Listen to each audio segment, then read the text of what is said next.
Hello বন্ধুরা, সুস্মিতা বলছে চ্যানেলে তোমাদের স্বাগত। আমি সুস্মিতা চলে এসেছি তোমাদের জন্য নতুন এক রহস্যময় গল্প নিয়ে। আজকের গল্পের নাম ভালোবাসা। উপস্থাপনায় আমি সুস্মিতা আর আবহাওয়া সঙ্গীতে সুমন। শুনতে থাকো আজকের গল্প ভালোবাসা।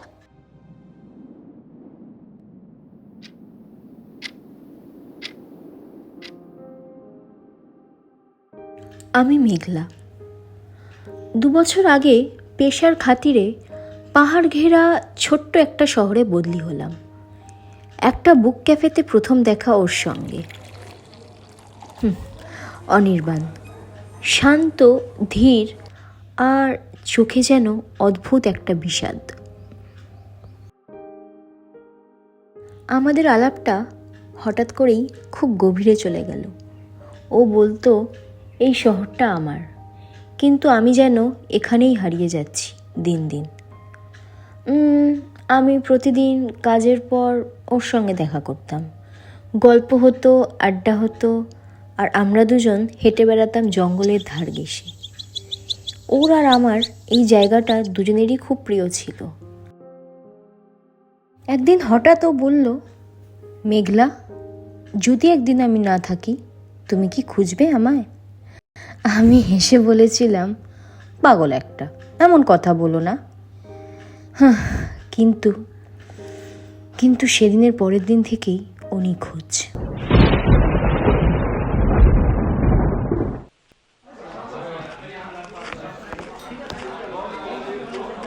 পুলিশ কিছুই খুঁজে পায়নি। ওর পরিবার বলল, অনির্বাণ কয়েক বছর আগেই নাকি এক দুর্ঘটনায় মারা গিয়েছে। প্রথমে আমি এ কথা বিশ্বাস করিনি। তবে এতদিন আমি যার সাথে কাটিয়েছি সে কে? তাকে আমি পাগলের মতো সব জায়গায় খুঁজছিলাম, কিন্তু যাকেই তার কথা জিজ্ঞাসা করলাম তারা তার নাম শুনেই সবাই চমকে উঠছে।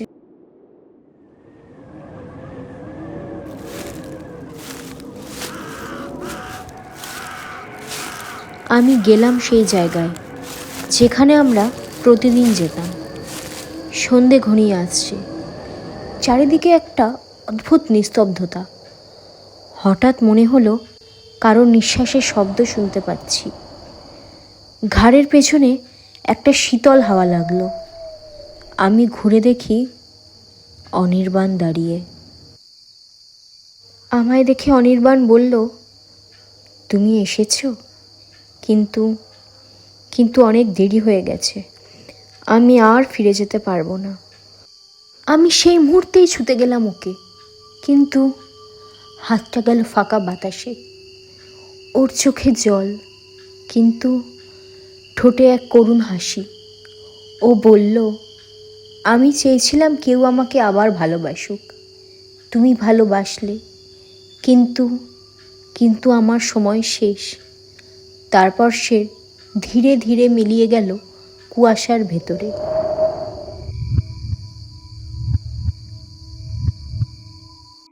এই ঘটনার পরেও আমি অনেক দিন সেই শহরে থেকেছি।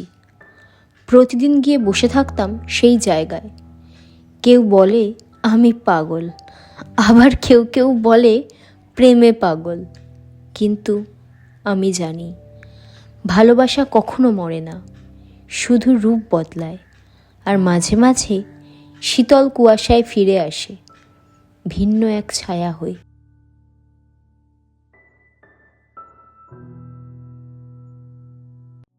ভালোবাসা যদি সত্যি হয়, সে নিজের রাস্তায় ঠিকই ফিরে আসে, কখনো রক্ত মাংসের শরীরে, কখনো শুধুই নিঃশ্বাসে।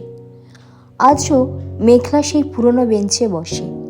কেউ বলে সে একা নয়, কেউ একজন পাশে বসে থাকে তার, যাকে চোখে দেখা যায় না কিন্তু অনুভব করা যায়।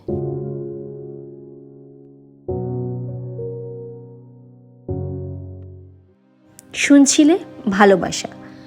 এই গল্পটা এতক্ষণ শোনার জন্য সকল শ্রোতা বন্ধুদের ধন্যবাদ।